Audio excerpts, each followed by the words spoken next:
Hello tout le monde, j'espère que vous allez bien. Quant à moi, je suis ravie de vous retrouver pour une nouvelle vidéo. C'est une vidéo que vous m'avez énormément demandé. C'est ma wishlist luxe de 2021, donc c'est parti.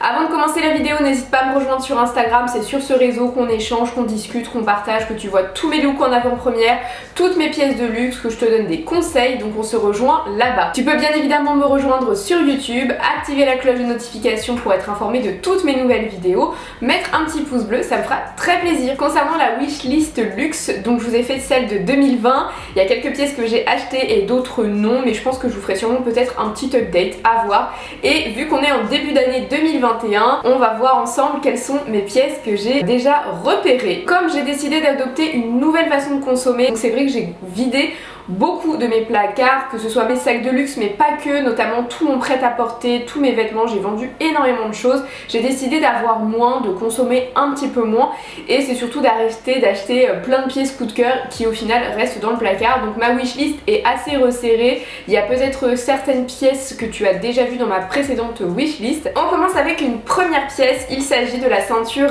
réversible avec la boucle Focus de la maison Hermès. Donc c'est une ceinture que j'ai en tête depuis des années déjà, il y a plus de 7 ans, je l'avais déjà en tête. Alors bien évidemment son prix a cessé d'augmenter, mais je trouve que c'est une très belle ceinture, c'est une ceinture qui est iconique, que l'on a vu partout, qui ne s'est jamais démodée. Alors moi je préfère la version plus petite, donc la 13 mm, j'aime bien les ceintures qui sont fines, qui sont plus discrètes, surtout quand on est sur un lettrage qui est un logo et qui est assez imposant. Je l'aime beaucoup, en plus elle est réversible, donc je vais la prendre bien évidemment en noir, mais dites-moi vous en commentaire si vous préférez qu'elle soit réversible en couleur taupe ou alors réversible en orange qui est quand même la couleur signature de la maison Hermès. La boucle est en métal mais plaqué or et d'ailleurs c'est une des rares maisons à le faire.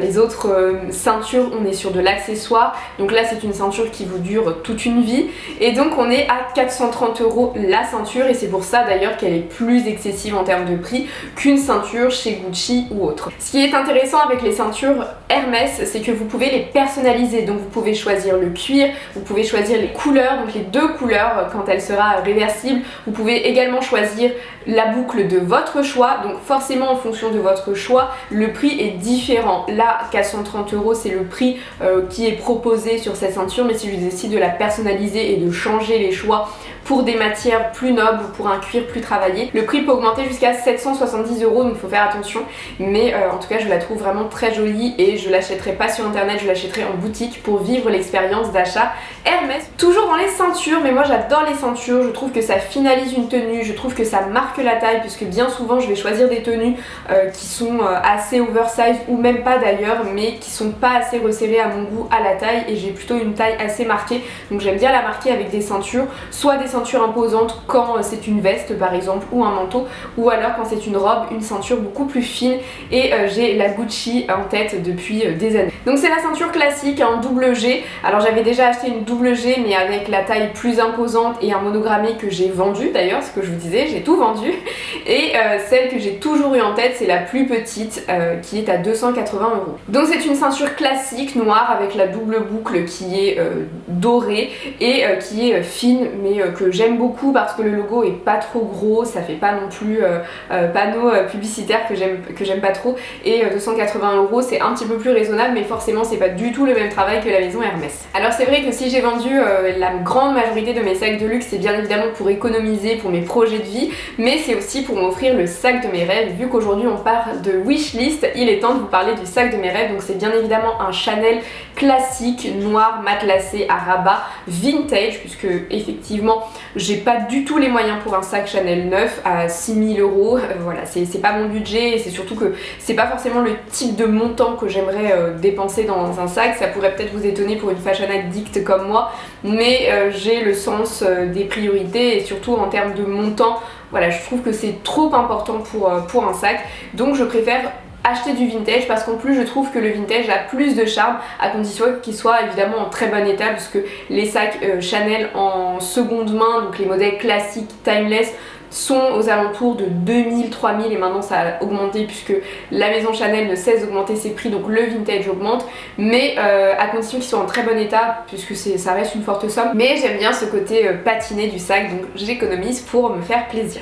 Toujours dans la maison Chanel, vous allez voir que j'ai beaucoup de pièces wishlist, mais bon, c'est ma maison préférée, c'est la broche double C, donc c'est le double C entrelacé. Donc moi j'ai une broche Chanel qui reprend le flacon du parfum numéro 5 que j'aime beaucoup, qui n'est pas vu partout, mais c'est vrai que déjà cette broche là que j'ai, elle est en argenté et j'aimerais bien avoir une broche plutôt dorée et avec le double C parce que je trouve que ça rajoute une note de chic, c'est très joli.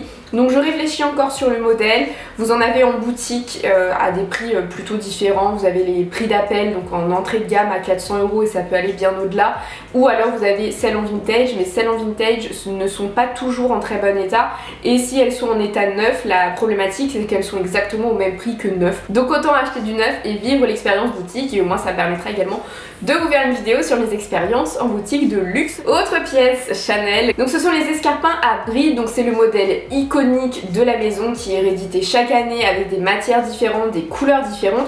Donc moi c'est pas la classique qui existe donc en full black ou en beige et noir, tout simplement parce que le bout est en tissu et difficilement réparable et surtout qui s'abîme très facilement.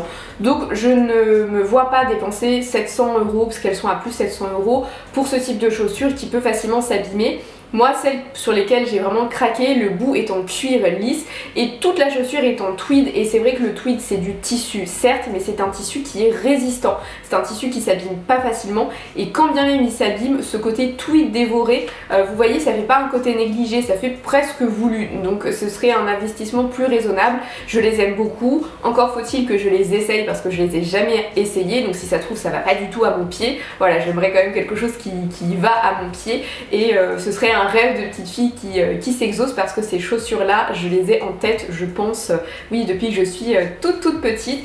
Donc en fonction des matières utilisées le prix est différent, mais en tout cas pour celles en tweed elles sont à 780 €, donc c'est pas du tout pour tout de suite et on verra, comme je le disais, ça va dépendre de l'aspect sur mon pied. Et dernier article qui est sur ma wishlist, mais c'est un article, enfin c'est même pas une pièce en fait, c'est quelque chose dont je vous parle tout le temps, c'est le parfum Les Sables Roses de Louis Vuitton. Voilà, je vous en parle tout le temps et vous allez me dire mais pourquoi tu l'as toujours pas acheté? Tout simplement parce que c'est un parfum qui coûte 315 €. Voilà, c'est un parfum qui coûte très cher.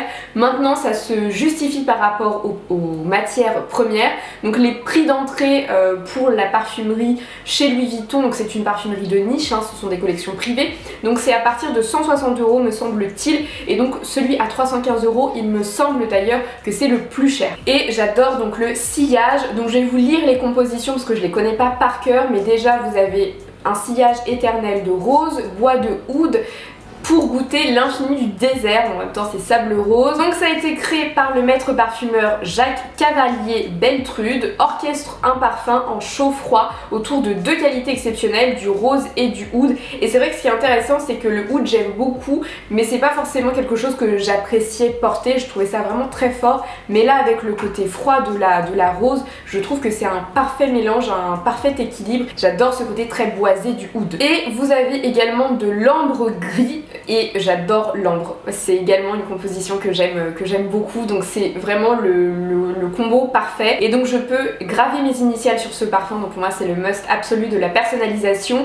Et ce modèle là il est en 100 ml, et donc je vais vous dire par curiosité en 200 ml à combien il est. Et donc si je choisis le flacon à 200 ml, il est à 485 €, donc on est sur un produit d'exception qui mérite du coup d'être dans ma wishlist parce que c'est pas une pièce que l'on peut acheter voilà, sans réfléchir comme ça. Non, là c'est quand même un coup, parce que si par exemple je prends le parfum 200 ml les Sables Roses, pour vous donner un équivalent, c'est comme si j'ai acheté le Vanity, donc le Mini Nice, qui est à quasiment au même prix, si ce n'est au même prix. Donc c'est vraiment le prix d'une pièce de maroquinerie, mais c'est un parfum que je porte aujourd'hui parce que la conseillère qui m'accueille chez Louis Vuitton m'a donné plusieurs échantillons que je mets, et voilà, l'odeur est juste incroyable.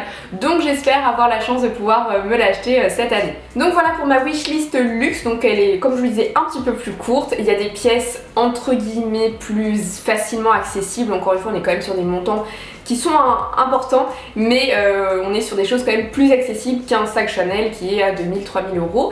J'espère vous faire justement une vidéo à la fin de l'année 2021, oui je me projette déjà, mais pour vous dire du coup si j'ai acheté certaines pièces ou pas. De toute façon je vous ferai des unboxings tout au long de l'année, mais je trouve ça sympa justement de faire une petite review sur le fait si j'ai acheté ou pas la wishlist. En tout cas n'hésite pas à me dire toi ce que tu as pensé de ma wishlist, s'il y a des pièces que tu as adorées, si toi aussi tu as une wishlist, n'hésite pas à me dire les pièces que tu souhaites t'acheter pour cette année. Quant à moi je te fais de gros bisous et je te dis à très bientôt pour de nouveaux contenus. Bye bye.